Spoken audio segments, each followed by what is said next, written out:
No vídeo de hoje a gente vai falar sobre 5 erros quando a gente vai pesquisar, entender, estudar ou compreender a história do Candomblé. 5 erros cometidos na interpretação da história, da compreensão da história, que está dentro do senso comum dos membros e adeptos das religiões de matriz africana, dos membros e adeptos do Candomblé. Se você está chegando aqui pela primeira vez, seja muito bem-vindo. Esse é o canal Historiando Axé. Eu sou Tom Lorê e hoje a gente vai falar sobre 5 principais erros ao se entender e compreender a história do Candomblé.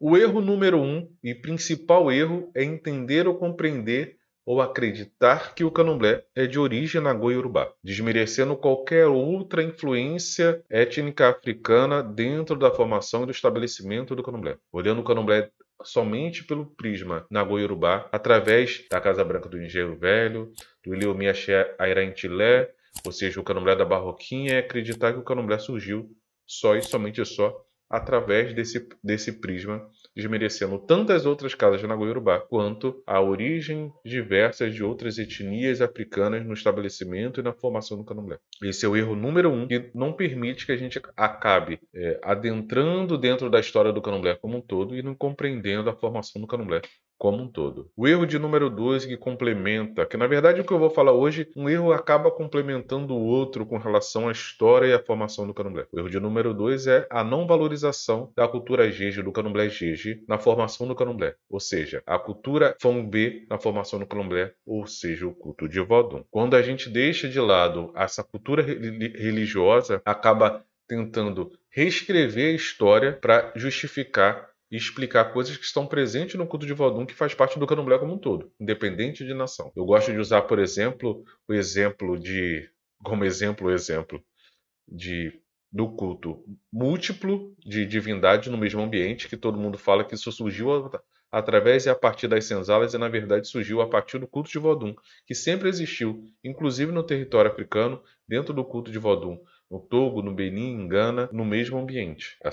Esse padrão de culto multidivindade no mesmo ambiente é originário do culto de Vodun, não da multiplicidade cultural que surgiu do entrelaçamento cultural dentro das senzalas. E o outro exemplo de influência do Candomblé como um todo do culto de Vodun é, por exemplo, os atabaques, a formação dos atabaques, 3 atabaques usados na vertical. Isso também se originou do culto de Vodun, a influência forte do culto de Vodun, ou seja, do Candomblé Jeje para o Candomblé de uma forma geral. O terceiro erro também é não respeitar a influência Kwango-Angola, ou seja, como é falado de uma maneira em geral, a influência Banto dentro do Candomblé e dentro da cultura afro-brasileira como um todo. É não acreditar ou não aceitar que houve muita influência Kwango-Angola no Candomblé como um todo, na formação do Candomblé, no jeito de ser da cultura afro-brasileira, justamente pelos povos Kwango-Angola terem sido os primeiros a pisar no território brasileiro durante a escravatura,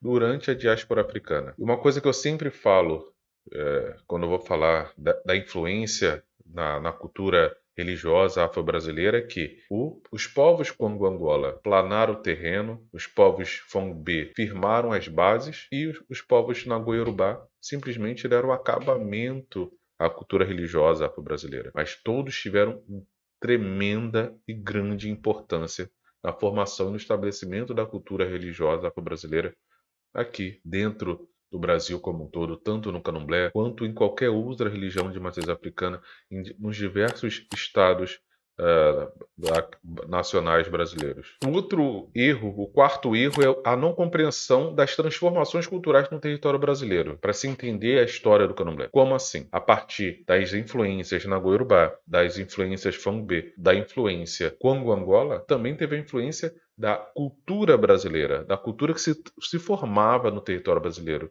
da cultura que existia e estava se transformando, surgindo, se estabelecendo no território brasileiro. Ou seja, a identidade própria brasileira dentro da cultura religiosa que se formava, que se transformava, que se estabelecia no território brasileiro a partir das matrizes africanas. Então, a gente, quando vai falar da história do Candomblé, a gente precisa considerar também essa transformação cultural, essa transformação histórica, esse estabelecimento que surgia e se formava aqui no território brasileiro. A quinta, última, é mais controversa, mais complicada, mas é real e precisa ser entendida e compreendida, é justamente a influência católica. Não vou nem falar judaico-cristã, mas a influência católica no estabelecimento do candomblé. Vamos citar exemplo do sincretismo religioso. Outro exemplo é do uso de velas de cera para acender orixá, vodum, inquice, no candomblé como um todo. Se não tem vela, não tem culto. Por quê? É uma influência católica justamente por conta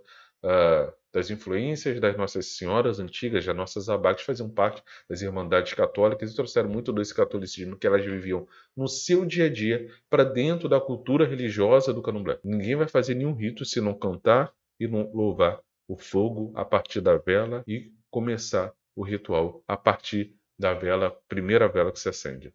Como muitas das vezes, inclusive, é falado dentro de ditados, dentro do Jota de Candomblé. Eu chego quando a primeira vela se acende e vou embora quando a última vela se apaga. Falando que você estava presente dentro da liturgia da Rota de Candomblé, do início ao fim. Ou seja, quando se acendeu a primeira vela e quando se apagou a última vela.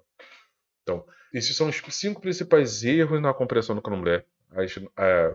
Sobrepor muito uma cultura acima da outra e não entender e compreender a influência de todas essas outras culturas, tanto católica, quanto brasileira, quanto Angola, tanto quanto Fombê, e tirar do prisma, único prisma que o candomblé tenta ser visto, não, que muitas das pessoas veem o candomblé, o prisma Nagô-Iorubá. O candomblé é muito maior do que isso. O candomblé é, como muitos dizem, uma coxa de retalho costurada no território brasileiro.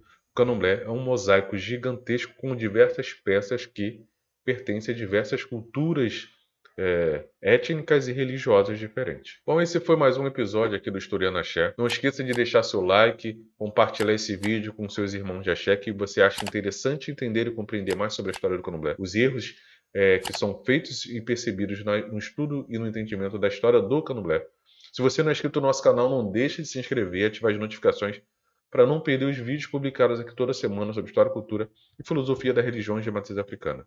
Bom, eu agradeço a sua companhia até aqui. Eu vou ficando por aqui e até o próximo vídeo. Tchau.